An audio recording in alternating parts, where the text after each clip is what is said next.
Olá, pessoal! Sejam muito bem-vindos a mais um episódio do nosso podcast, As Vozes do Silêncio. Aqui, a gente sempre revisita momentos marcantes da nossa história e retrata a marca que elas deixaram na nossa nação. No episódio de hoje, vamos voltar ao período da ditadura civil-militar, mas sobre uma perspectiva especial, a trajetória de um dos maiores poetas brasileiros, alguém que transformou a própria vida em uma forma de resistência, Ferreira Goulart. Para isso, estou acompanhado do nosso pesquisador e historiador convidado, Cássio Alcântara. Agradeço esse convite e por me permitirem estar aqui hoje. Acho que antes de contar como ele se tornou uma figura significativa para a resistência popular contra a ditadura civil-militar, é importante compreender como Ferreira Goulart se tornou quem ele é. Ferreira Goulart, ou José de Ribamar Ferreira, nasceu em 1930, em São Luís do Maranhão. Ele veio de uma família simples e sempre dizia que sua infância foi quase que um paraíso ao ar livre. Rua, bola, pescaria no rio Bacanga. Só que, quando a adolescência chegou, veio junto o choque de ter que virar adulto. E para ele, esse choque virou poesia. Logo, aos seus 18 anos de idade, começou a circular e frequentar os bares da Praça João Lisboa e o Grêmio Litero-Recreativo, onde aos domingos havia leitura de poemas. Descobriu a poesia moderna de Drummond e Manuel Bandeira, que o escandalizou no começo e poucos anos depois adotou-a e já estava lançando A Luta Corporal, livro muito significativo para a literatura brasileira. E vale lembrar aos ouvintes que quando falamos em poesia moderna, falamos de uma ruptura com as normas tradicionais, algo que chocou até mesmo o próprio Goulart no começo. Com o lançamento da sua obra A Luta Corporal, parte dos poemas presentes neste livro se aproximavam à literatura brasileira do concretismo, fazendo parte da poesia concreta, movimento que ele fez até se romper e fazer parte do movimento do neoconcretismo. E como foi a filiação de Ferreira Goulart ao movimento neoconcreto? Goulart foi uma figura central no neoconcretismo, um movimento que surge em meados de 1959 com o famoso Manifesto, em seguida a teoria do não-objeto. Esses textos são marcos na história da arte brasileira, trazendo uma proposta original e revolucionária, que buscava uma arte mais participativa e menos racionalista que o concretismo. Nunca pensei que alguém do movimento neoconcreto também conseguiria se ligar tão diretamente à resistência contra a ditadura civil-militar.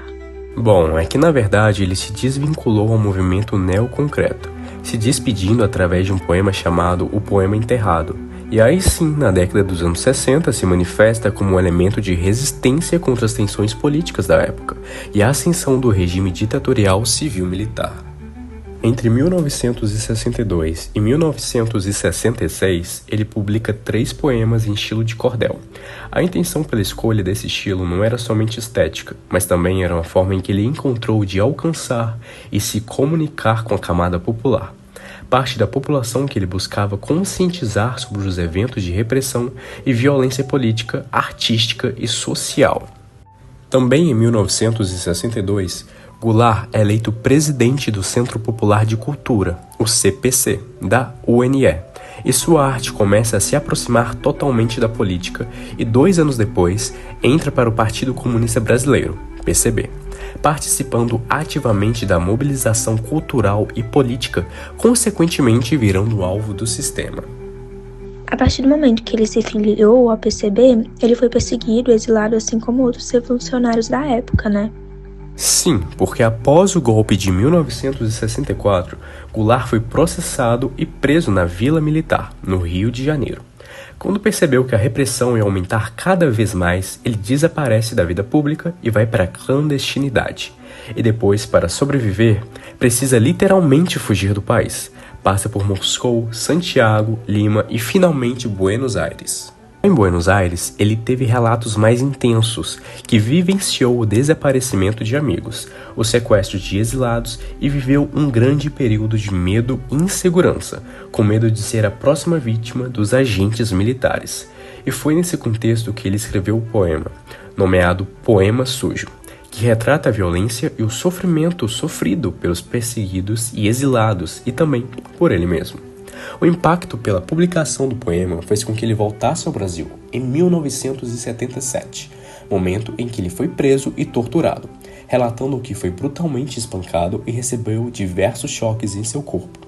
Mas, devido à pressão internacional, ele foi solto e volta a trabalhar na imprensa do Rio de Janeiro, e mais tarde vira roteirista de televisão. O crítico José Guilherme Merkel observa que a poesia de Ferreira Goulart revela um tipo de realismo quase que caricatural, evidenciando o quanto tudo, pessoas e objetos, é finito. Suas obras são cheias de referências, especialmente memórias da infância e cenas do cotidiano urbano. Além disso, Goulart alcança uma expressiva musicalidade ao juntar palavras de maneira intensa, criando sons marcantes que, às vezes, até entram em conflito com a própria estrutura da frase. Com isso, percebemos o quão importante foi Ferreira Goulart para a luta política e social contra a repressão e a perseguição do período da ditadura civil-militar. E Goulart, além de ser um importante revolucionário, é uma pessoa muito importante para a formação da história brasileira, principalmente em sua área artística, a literatura.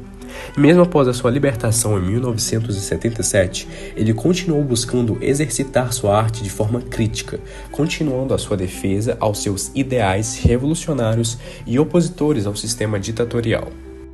O episódio de hoje foi isso. A história de Ferreira Goulart mostra como a arte se manifesta como crítica e poesia contra as injustiças e vivências sociais e o quão importante ela se faz para manter a identidade nacional viva.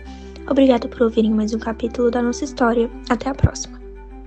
Com as vozes de Cássia Alcântara e Camila Moraes, roteiro por Daniele Antoni, edição por Amanda Rodrigues e pesquisa e checagem de conteúdo por Kemily Lira.